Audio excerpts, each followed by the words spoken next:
En la década de 1970 hubo en Argentina una dictadura militar sangrienta en la cual hubo miles de desaparecidos. ¿Y alguna vez te preguntaste cómo hicieron las abuelas de Plaza de Mayo para recuperar a sus nietos y darle una identidad? Hoy tuve una charla espectacular con Nadia Cheramoni que me contó una historia espectacular del uso de la genética para recuperar a nietos e hijos de desaparecidos. Quédate y escucha a Nadia porque la conversación que tuvimos juntos fue espectacular y terminó derivando en otros temas científicos, todos de una curiosidad impresionante. Pasá y escuchá. Presenta esta historia Pampacom. La mejor conexión es con vos. La historia espectacular que tengo a mí me rompió la cabeza. Es una historia quizá que todos conocemos los resultados finales, más en Argentina, pero es una historia que a mí me emociona mucho y siempre me gusta contar, que es porque estamos acostumbrados a ver estos números. Nieto 131, nieto 132, nieto 80, nieto 90, que son los nietos recuperados por las abuelas de Plaza de Mayo. Y a mí me gusta contar la historia de cómo se llega a las pruebas genéticas que son capaces de recuperar a los nietos y nietas mediante los estudios que hacen las abuelas de Plaza de Mayo. Que no sé, le pone un trasfondo a ese número y nos da como un parámetro de lo que costó llegar a eso y de lo que Argentina es capaz, porque en realidad es un resultado, es un desarrollo netamente argentino y que se usa en todo el mundo. Entonces, sí me gusta contar esa historia. ¿Está bien? ¿Te gusta Te esa? estás refiriendo al índice de abuelidad, Al índice de imagino. abuelidad, exactamente. Pero, bueno, antes que me lo cuentes, quiero comentarte que uno de los primeros episodios que yo grabé con alguien más, lo hice con Juan Villaverde, que es vicepresidente de nuestra primera página que se dedica específicamente a ayudar a personas a buscar a sus orígenes. Ajá. Y de ahí más o menos tengo el término, pero no conozco bien los detalles, así que estoy encantado de escucharte, de saber de qué se trata, ¿no? Bueno, perfecto. Entonces, para esto nos tenemos que remontar y para tener en cuenta un poco cómo viene la mano, nos tenemos que remontar al origen de Abuelas de Plaza de Mayo, que fue en 1979. Se juntaron un grupo de abuelas que no sabían si eran abuelas. Esto es un detalle muy importante. Habían desaparecido sus hijos y no sabían si los bebés, algunas sabían que sus hijas habían desaparecido embarazadas, otras no. Otras se enteraron. Estela de Carlotto se enteró por versiones de gente que estaba detenida junto a Laura, que Laura estaba embarazada. Realmente no lo sabía. Entonces, y se enteró después, más adelante, bueno, eso me estoy adelantando. Entonces era gente que buscaba algo que no sabían si existía, y de existir no sabían cómo era, no sabían si era nene, nena, a quién era, no sabían nada. Era, o sea, buscar a ciegas, no, lo anterior. O sea, bueno, entonces lo primero que se les ocurrió hacer era, bueno, calcular más o menos para qué fecha los bebés deberían nacer, las que ya sabían, bueno, de acuerdo a las fechas de embarazo, y las demás, bueno, hacían lo que podían, y iban a los hospitales materno-infantiles, a Casa Cuna, lo que sea, y buscaban bebés parecidos, o sea, porque ellas lo que pensaban eran, bueno, van a ser en cautiverio y se lo van a dar a alguien, o lo van a dar en adopción, o lo van a dejar en casa cuna, o lo que sea. Te quiero hacer una pregunta completamente histórica y me da un poco vergüenza mi ignorancia en ese sentido, pero la quiero hacer igual. Dale. Todas las abuelas, digamos, sabían que sus hijas iban a tener hijos también porque las secuestraron estando embarazadas. No. ¿O hay algún caso de embarazo cuando ya están secuestradas?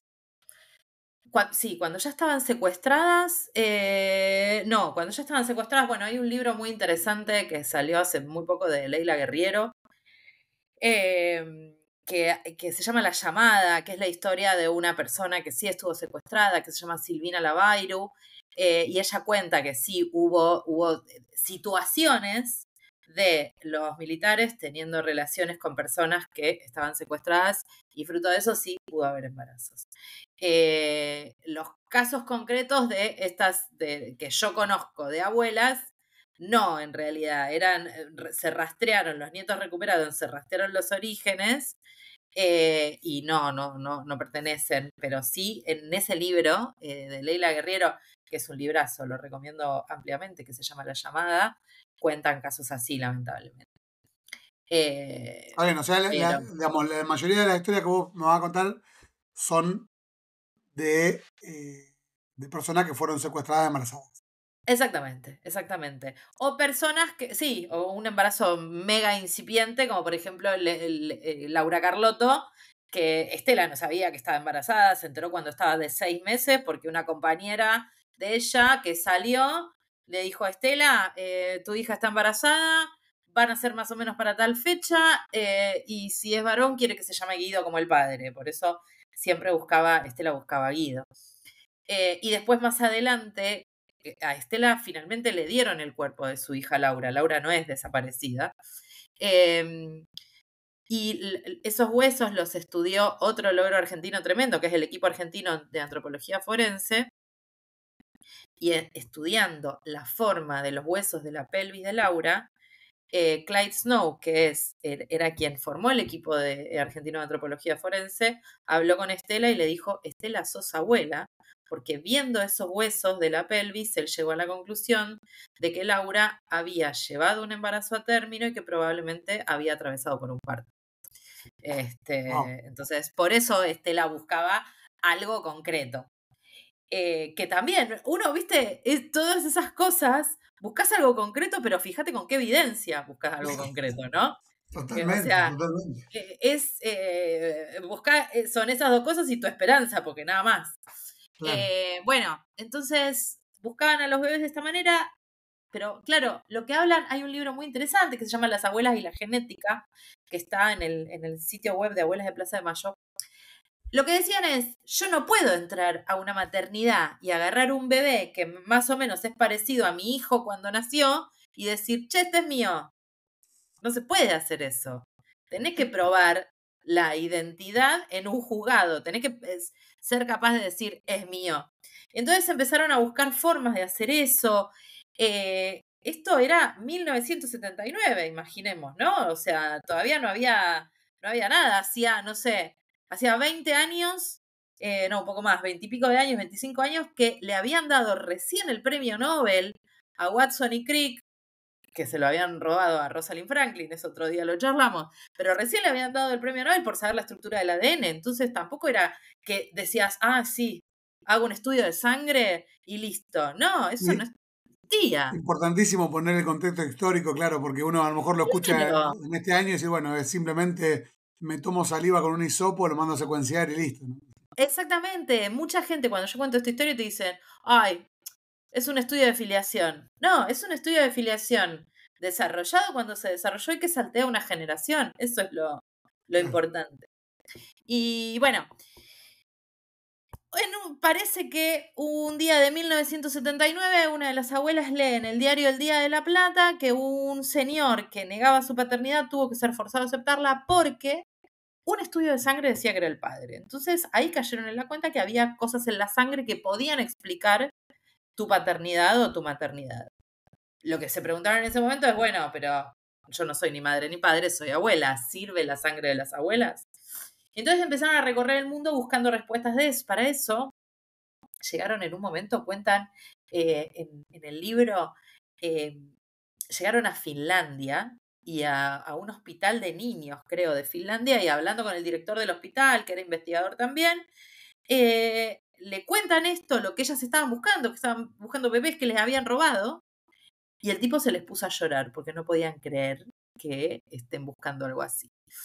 Bueno, hasta que en 1982 llegaron a Estados Unidos, a Nueva York, y se encontraron con un científico que se llama Víctor Penchazade.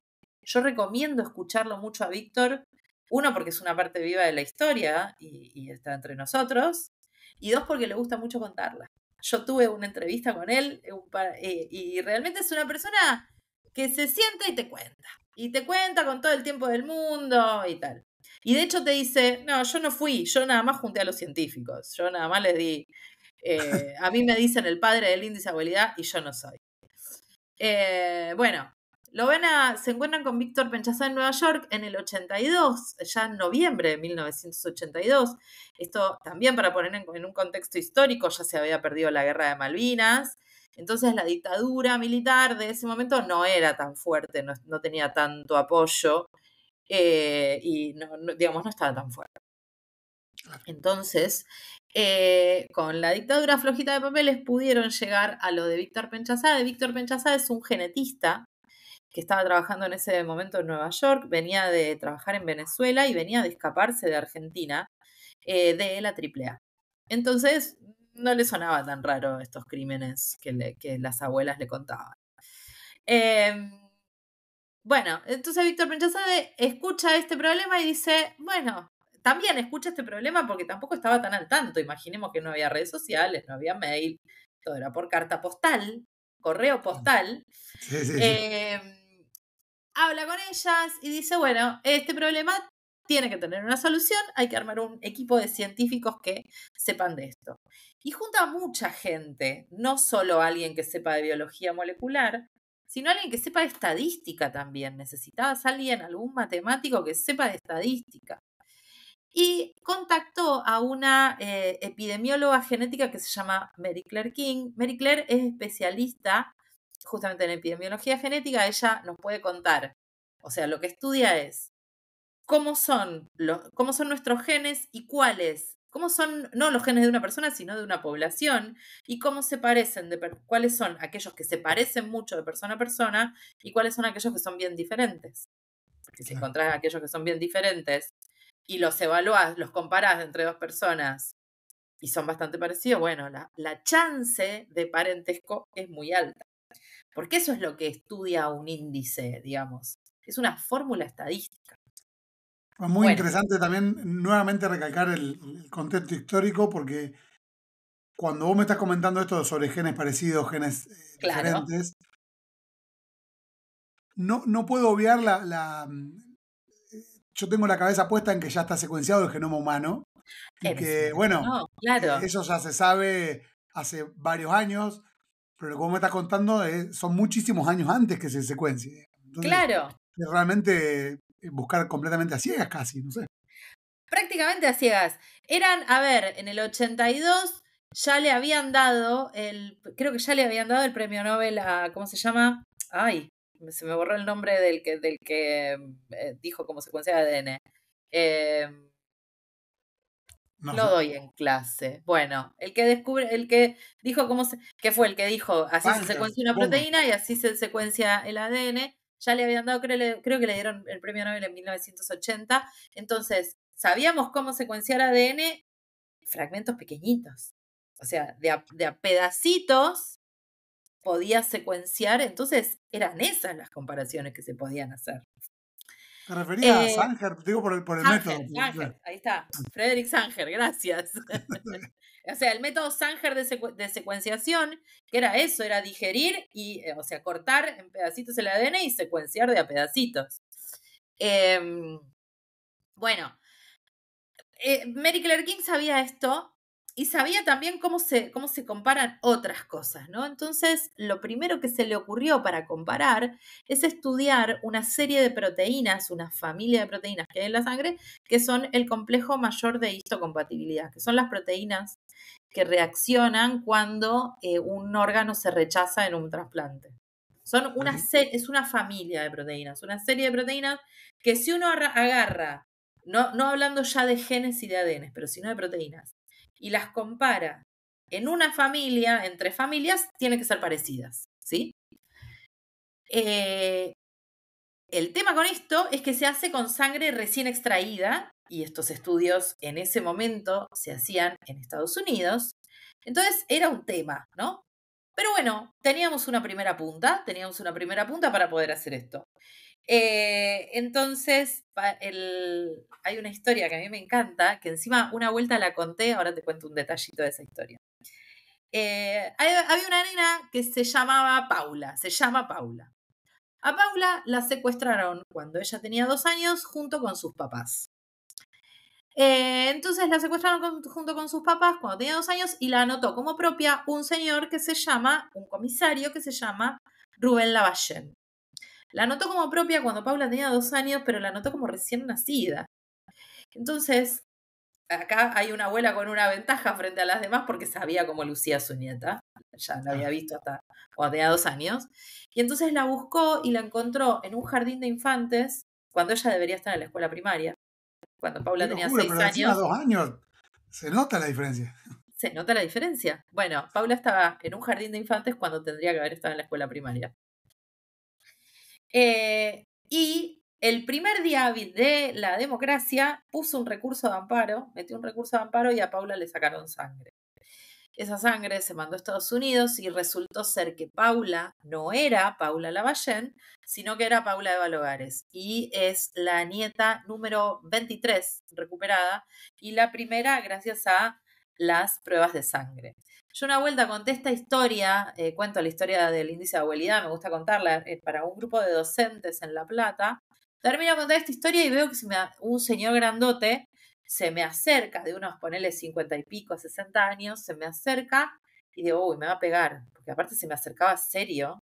Dije, bueno, me va a pegar, ya está. Y me dice, mi mamá es la abuela que puso este recurso de amparo, se llama Elsa Pavón, y está viva, está muy bien. Y me dice, yo soy el hijo del Pavón. Era el tío de Paula. ¡Qué locura! A él le habían sacado sangre también para ver si Paula de Balogares si Paula justamente era Paula de Balogares. Así que nada, ahí nos estuvimos charlando un ratito los dos. Bueno, en concreto, esto era bastante difícil de hacer porque, de nuevo, era con sangre fresca, sangre recién extraída y se hacía en Estados Unidos.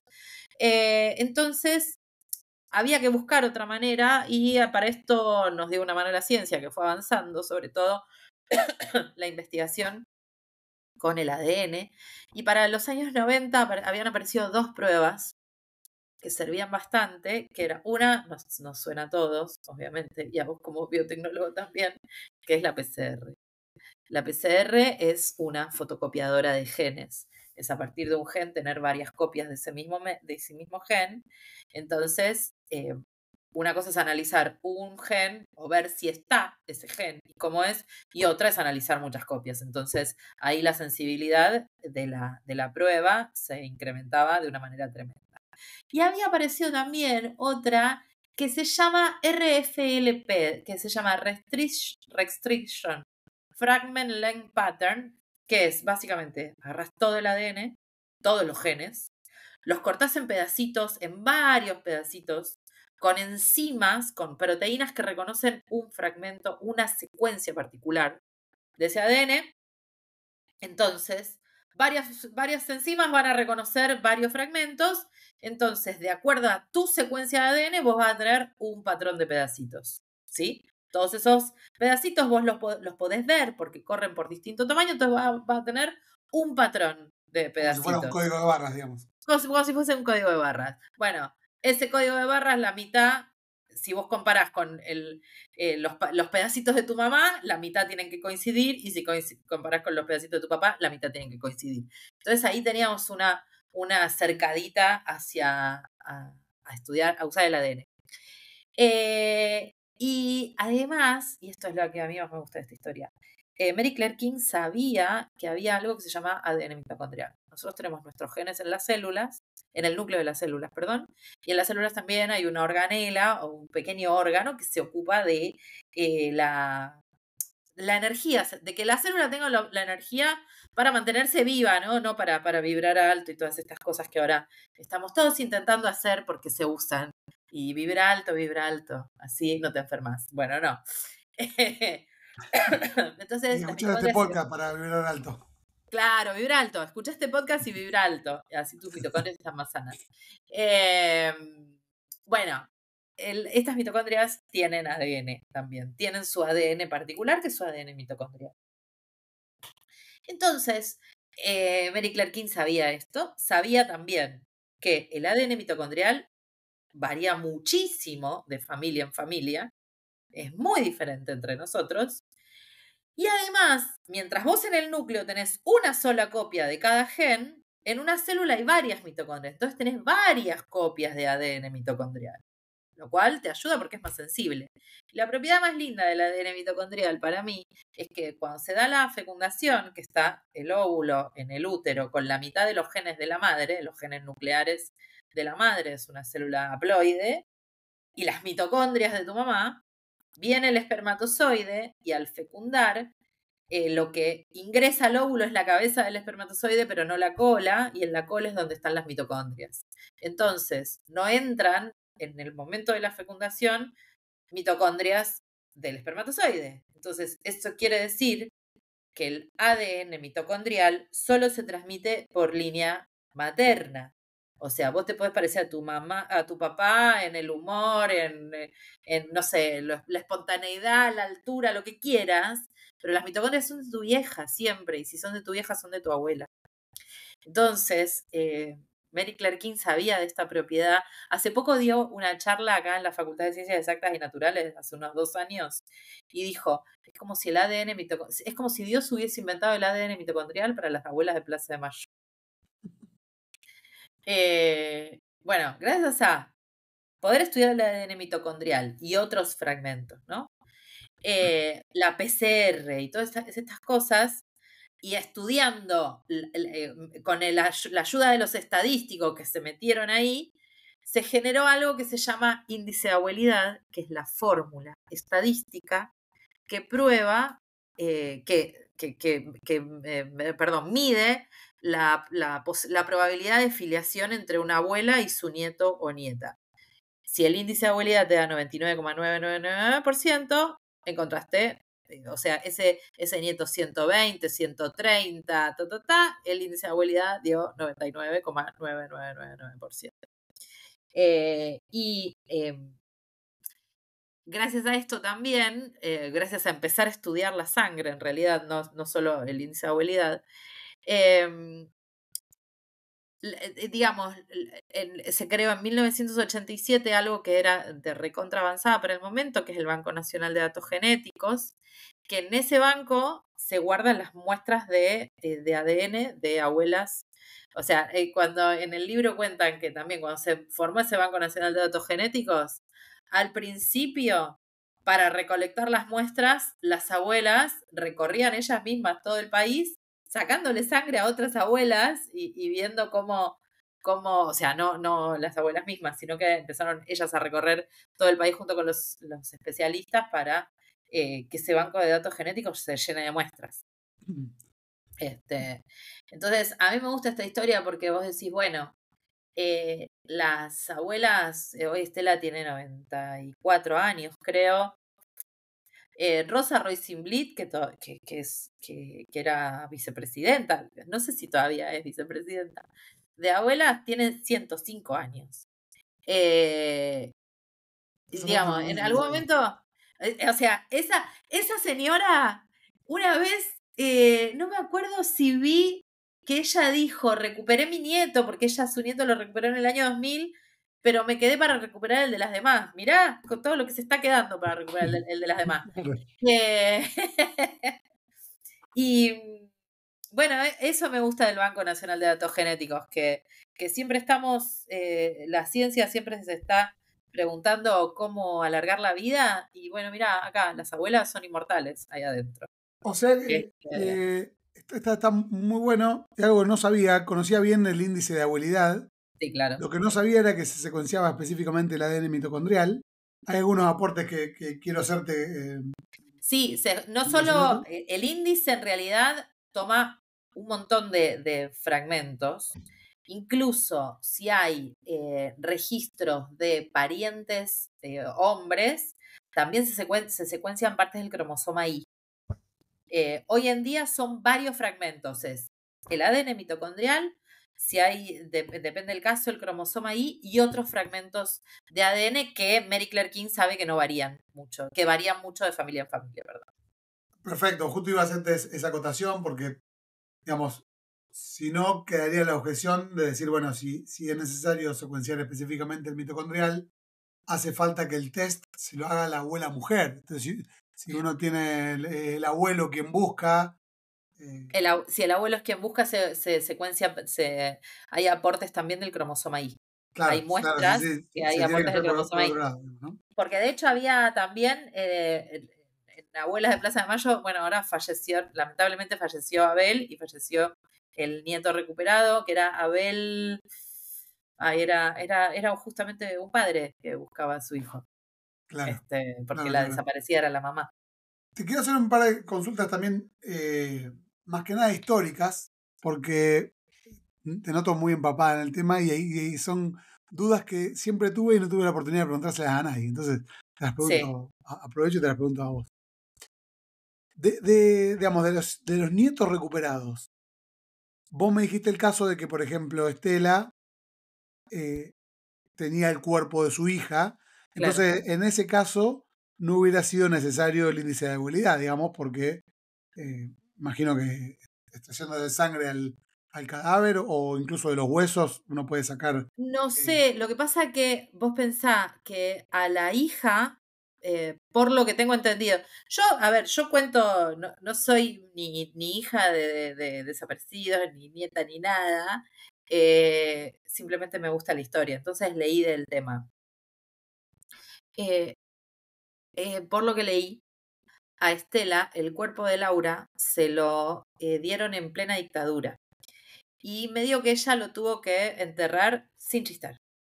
Claro. ¡Pum! Listo, cállate, es un favor que te hacemos porque ella, no sé si era compañera en el colegio, viste que Estela es maestra jubilada. Era compañera en el colegio de la hija de Viola, que era uno de los que fue presidente de facto en algún momento, y como favor le dieron el cuerpo de su hija. Entonces, pero se lo dieron en estas condiciones, bueno, enterralo y callate.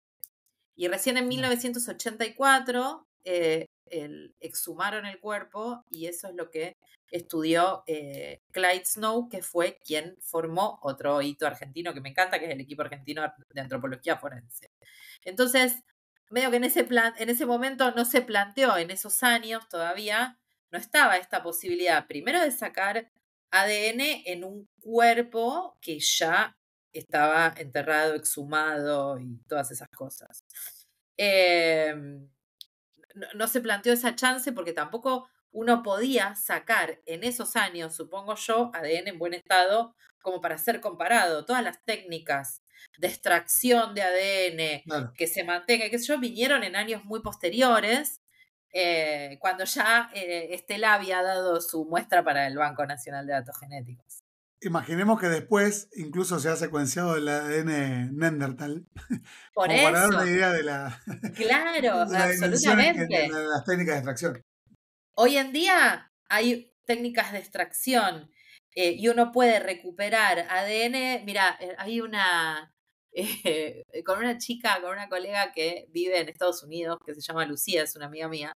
En pandemia habíamos empezado a hacer vivos entre nosotras dos también, hablando de ciencias y tal. Y un caso que ella me había contado, todo esto surge, a mí me gusta mucho la genética forense, esto de cómo se mete la ciencia a resolver crímenes. Y había saltado esto y ella me contaba de un caso en el que habían matado a alguien, no me acuerdo bien cómo fue en Estados Unidos, y había un agujerito de bala, una cosa así, el asesino se sacó un chicle y lo pegó. De ese chicle, después de no sé cuántos años que había estado en esa pared, pegado en ese agujerito, sacaron ADN y lo identificaron. Mirá. Pero eso fue en los últimos años, ¿entendés? Claro.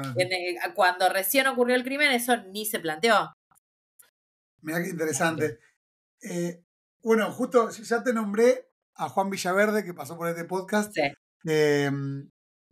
De paso aprovecho y te digo, porque él es parte de nuestra primera página, una asociación civil donde se dedican específicamente a ayudar a personas a conocer sus orígenes, especialmente aquellos que no conocen quiénes son sus padres, etc. No Eso ¿sabes solo... qué?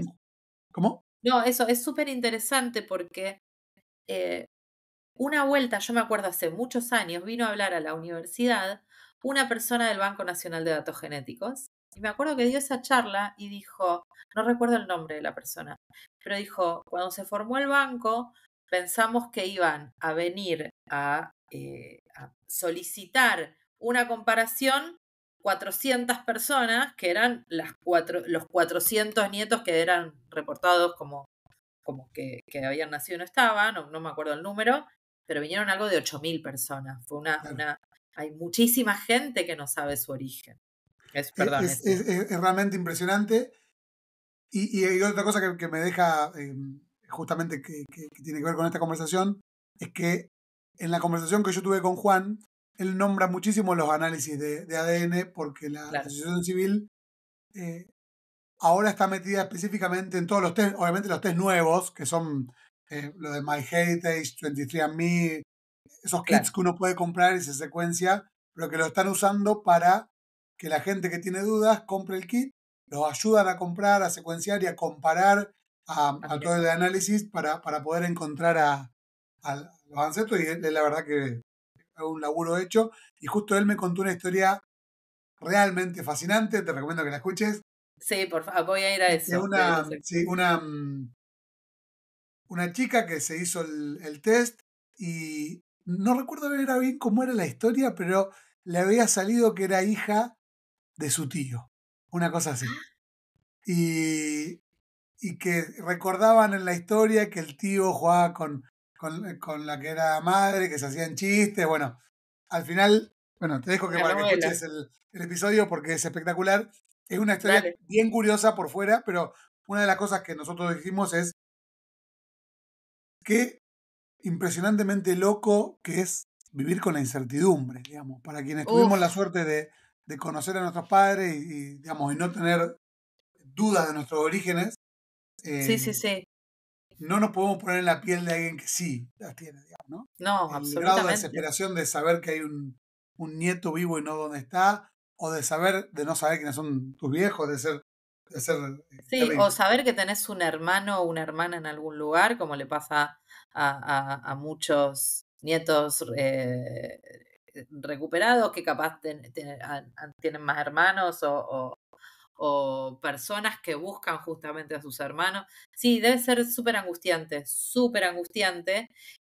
Hay muchas historias de esto que uno siempre tiene, esto de nuevo, yo no tengo vínculos así con personas que formen parte de la organización de abuelas, simplemente soy fan. Claro. Pero siempre escucho estas historias de a vos nadie te va a obligar a nada, que es cuando vos vas, mucha gente tiene miedo de ir a abuelas, quizá tiene dudas y tiene miedo porque dicen, bueno, me van a sacar de mi familia o lo que sea, y en realidad a vos nunca te obligan a nada, nunca te obligan a nada. Simplemente te dicen, está bueno saber. Entonces, si tenés dudas, te pueden estar buscando y está bueno que sepas No, qué es lo que pasó. igual yo no me quiero ni poner en la No, es piel de esa imposible. gente, porque, No, digamos, cuando uno tiene, sobre todo los que ahora pueden ser hijos o nietos que tienen una edad más o menos como la nuestra, y que encima ya tener, a pesar de tener dudas o lo que sea, la vida relativamente armada, claro. y te asusta mucho realmente cualquier cambio de tipo psicológico, por más que no te obliguen a nada, ya saber que, digamos, conocer a esta altura de la vida quiénes son tus viejos es de ser un cimbronazo tan grande. Sí, Y yo total. a Juan le conté esto mismo y, bueno, lo voy a volver a decir, va a quedar grabado 2 veces, pero es súper interesante porque es una sensación que yo tuve genuina y real. Yo Ajá. nunca tuve dudas con mi familia. Yo tengo 2 hermanos, un hermano y una hermana, tengo muy viejos, etc. Y yo me hice el test, el de MyHeritage, porque yo hice mi Ah, árbol genealógico claro. y metido en todo el sistema, un día yo estaba trabajando en el exterior y me lo regalaron. acá tenés, te lo regalo para Tomá. que te lo hagas, Bien. porque te sale, viste que te sale también qué grado de tu ADN es de origen judío, qué grado es de origen Sí, árabe, total. etcétera. Bueno, entonces yo dije, qué bueno, bárbaro, porque ya que estoy haciendo el árbol genealógico y estoy haciendo mucho, me reinteresaría. Pero al momento de ir a tomar la muestra, empecé a pensar, digo, a ver, yo tengo todo re tranquilo en mi vida. Y digo, yo voy a poner este hisopo y lo voy a mandar en un sobre y tal vez encuentro un hermano que no busco, a lo mejor la otra persona sí Claro. busca a mí, y, y me meto en un embrollo familiar enorme que no Sí, sé, es verdad. te empieza a dar mucho susto. ¿No? Claro, total. A fin de cuentas, mi historia es re aburrida, tiene el final aburridísimo. O sea, me lo hice y no me salió nada, o sea, digo normal. Bueno, pero no Eh, tiene un final aburrido. ¿Sabés quién sos? Que no es algo menor. Que a mucha no, gente claro, no le bueno. pasa. O Por sea, lo quiero menos decir, con no me salió ningún 400 pariente. personas no le Eh, pasa. ¿Entendés? Claro, sí, sí, sí, sí. En mi A caso mí no los me que apareció ningún pariente, ningún primo, ningún hermano, etcétera. Pero zafaste. lo loco es que mis genes ya están, y si algún día aparece, o sea, primero me cambiaría la concepción Ah, sobre mi claro, ya viejo, están en digamos. el banco de datos. Claro, si alguien, o sea, ¿qué es lo que yo pienso? Yo pienso que mi viejo, obviamente siempre las dudas, obviamente siempre recaen sobre el varón, sin duda, ¿no? Claro, Tuvo sus hijos únicamente con mi mamá, es lo que pienso. claro. Pero bueno, eh, yo no estaba vivo cuando era joven, no tengo ni idea, en realidad. Puede no ser. Entonces, yo no sé si él, no sé, en Corriente tiene algún otro hijo que nunca reconoció, no sé. Digo, a ver si a esa persona se le ocurre mañana ir a hacerse el test y de golpe yo tengo que ir a informarle a mis hermanos, che, mirá, acá no somos 3, en realidad somos 4. Digamos, yo pasé por eso y entre comillas me animé. Pero hay mucha Claro, gente que me que imagino no. yo debe tener el hisopo en la mano y dice, por la duda ni me lo hago. Por las Porque, dudas. Bueno, claro, a mí me pasó algo, no tiene que ver con el ADN, sino tiene que ver con el apellido. Yo, para que entiendas esta historia, mido 1,50 m y peso 70 kilos. O sea, soy petiza y gorda. Nada más lejos de mí que una modelo. Y hace bastantes años, yo tenía un mail de Hotmail. Me llega un mail a mi mail que era nchiaramoni. Ya no lo tengo más ese mail, pero en ese momento era nchiaramoni. Me mandan un mail diciendo: hola Nati, va la tesis con correcciones.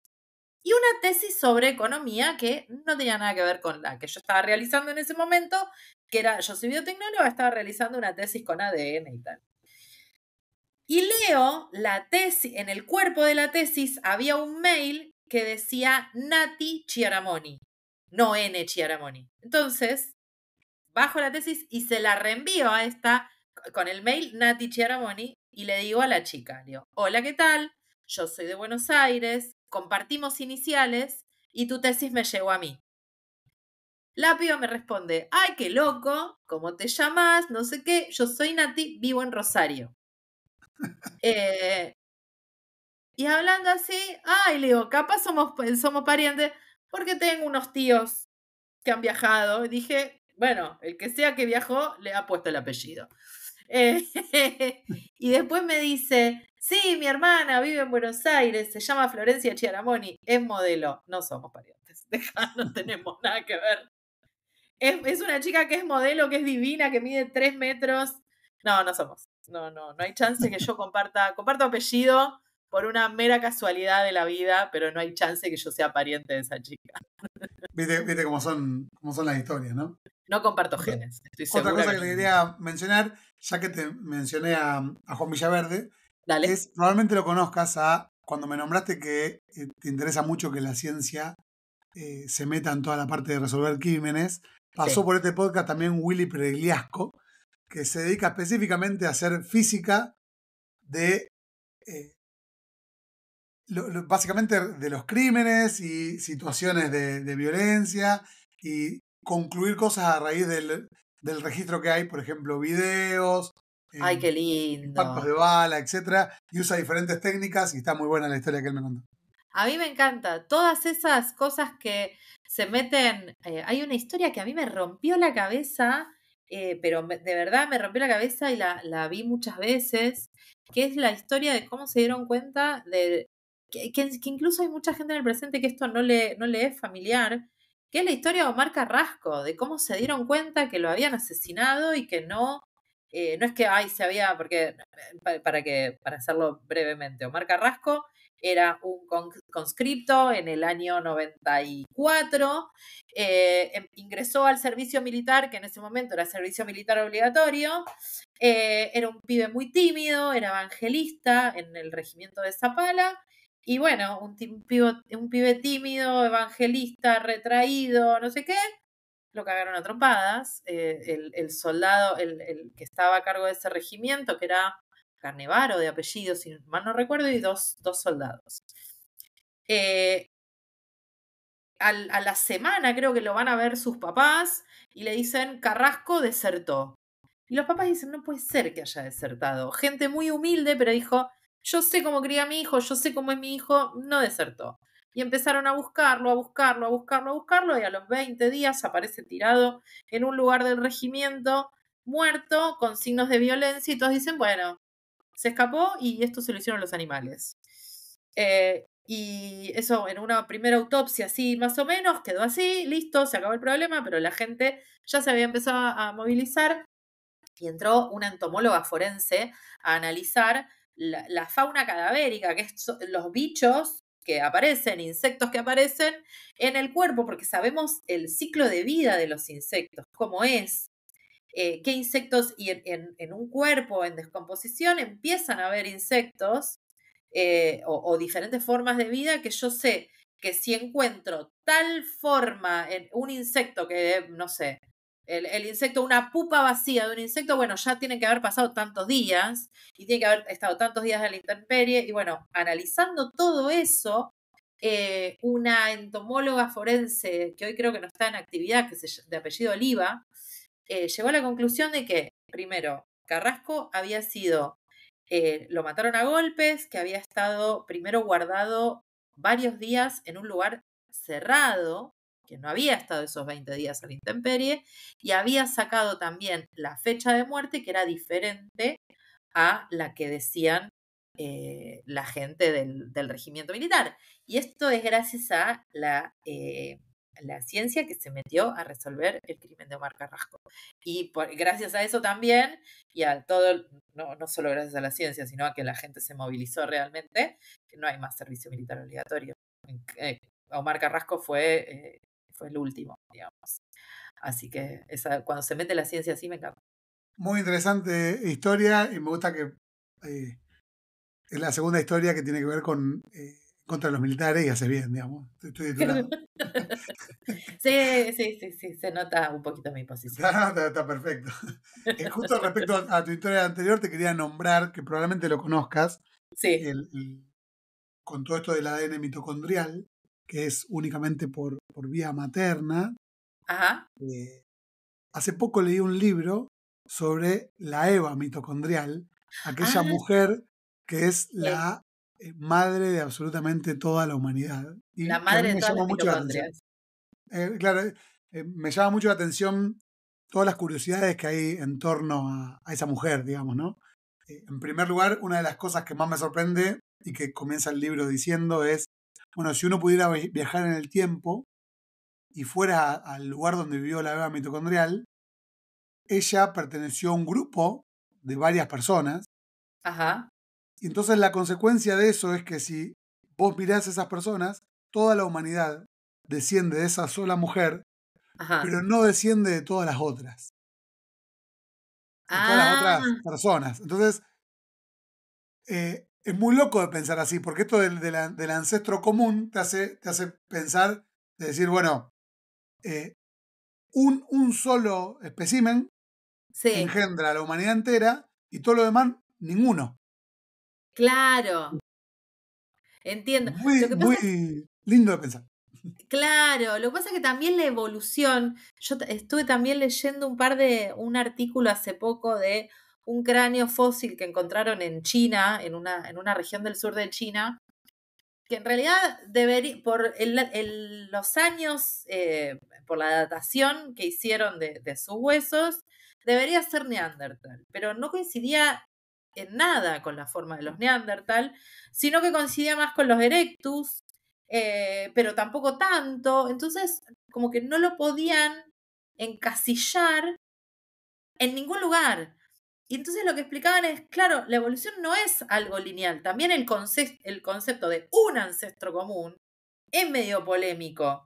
Porque si no es algo lineal, si no es lo que te enseñan en el colegio, de que el tipo está así, después se endereza, se endereza, se endereza, se endereza, ahí ya tiene otra cosa, ¿viste? Porque no solo no es lineal, sino que también se movieron en las distintas regiones, entonces seguramente algunas razas no, algunos estadios de la evolución se mezclaron. Entonces, también así con esas cosas, no soy antropóloga, pero medio que el concepto de ancestro común se empieza a desdibujar un poco. Ojo que se desdibuja tal vez, pero sin duda es un solo individuo. Sí, eso ¿No? sí, eso sí. O sea que, digamos, es verdad que hay muchas mezclas, en particular con respecto a la búsqueda de fósiles, que vos Ajá. me comentabas de Neanderthal y Erectus. Algo que me llama poderosamente la atención justamente es que en realidad todo lo que sabemos nosotros de la evolución nuestra está basado en realmente muy pocos fósiles Sí, y, digamos, tiene muchísimo de especulación y bastante poco de certeza. Esto cuando vos decís encontrar un hueso en China y no sabés si es Neanderthal erectus o algún otro, eh, ni siquiera, porque incluso se pueden confundir con huesos de monos, por ejemplo, que no hace claro. falta que sea de género Homo puntualmente, hace realmente difícil una reconstrucción total, digamos, ¿no? Hace poco, justo en un libro que yo ya nombré, que es una breve historia de casi todo de Bill Bryson, que básicamente Ajá. nombra cualquier cosa de la ciencia, dice, bueno, todos los huesos que se encontraron hasta ahora, es un libro viejo, tiene como 20 años, ¿no? Entran todos en una furgoneta. Claro, Todos. es verdad. Es verdad. Bueno, es más o menos la historia de las abuelas buscando a los nietos. Arrancaron con eh, una idea y bueno, algún testimonio y capaz y alguna prueba de algún hueso, como arrancó Estela a buscar a su nieto Ignacio. Era con el testimonio de una chica y algo que podía indicar que Laura llevó un embarazo a término. Eso también Algo es que arrancar. es interesantísimo, un poco para concluir de esto, Sí. que me parece espectacular, es que cuando uno habla de ciencia, siempre en general lo que transmite son como si fueran verdades, pero no, hace falta amigarse bastante más con la incertidumbre y convivir, digamos, con ella. Y uno si Claro, cuenta tanto la historia del índice de la abuelidad como el de la prehistoria o cualquier otra, en realidad decir, bueno, esto es lo que creemos que sabemos, pero en realidad tenemos un montón de baches. Eso sería la posta. exactamente. Por eso después te dicen, hey, pero pónganse de acuerdo. No, lo que pasa es que el conocimiento se va construyendo. Y a veces, bueno, llegás a un peldaño que contradice el anterior. Este, eh, pero sí, es una construcción diaria. Ya que justo estamos tocando el tema de la prehistoria, te quiero mencionar otra cosa que Dale, a mí me suena muy loca, la verdad. Digamos, para poder estudiar los huesos hace falta el proceso de fosilización. O sea, claro. que pueda preservar los años, tiene que convertirse en fósil. Y eso no sucede en cualquier lugar del planeta.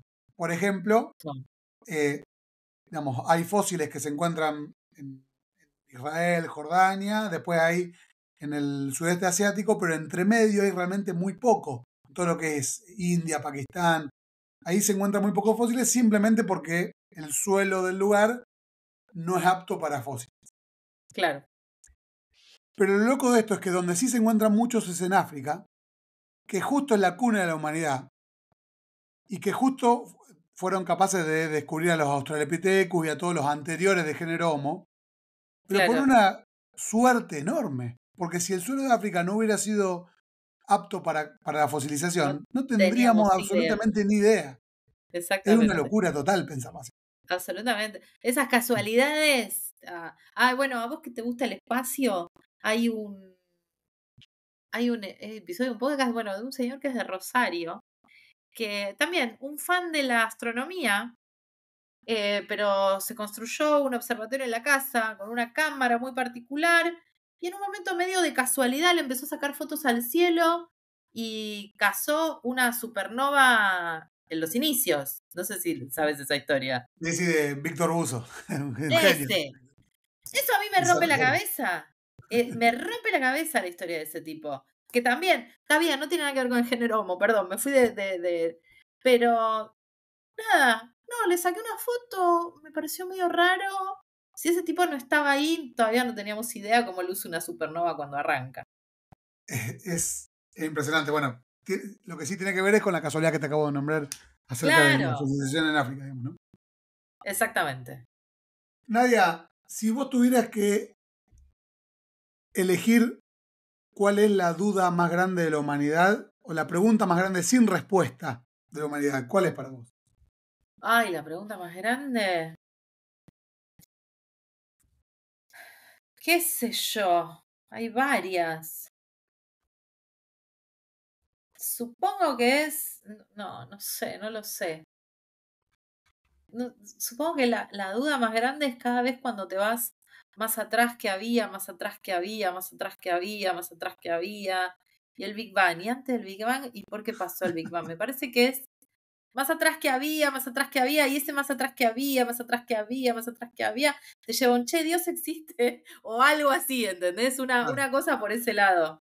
Me parece que es eso, de que no qué va a pasar de acá en adelante, qué va a pasar cuando me muera, o qué va a pasar, sino que era más atrás que había, me parece que esa es una de las dudas de la humanidad. Y antes que había, y antes de esto, y antes de esto, y antes de esto, es como,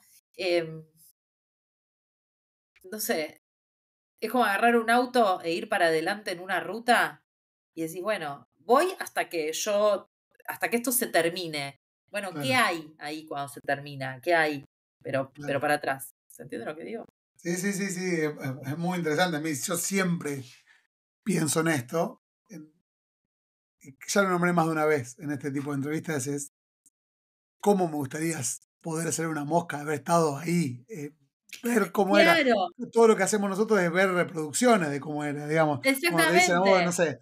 sé, el nivel de los océanos era diferente, entonces en Rosario había mar. Bueno, ¿A pará, me quién gustaría pasaba? ver. Claro, claro, totalmente. Encontraron un fósil de una rana que había vivido hace 43 millones en la Antártida. ¿Cómo vivió una rana? Esto es verdad, es un paper, ¿eh? ¿Qué había en la Antártida hace 43 millones de años que sobrevivió una rana? Yo quiero ser esa rana. A ver qué onda, qué vi. Totalmente.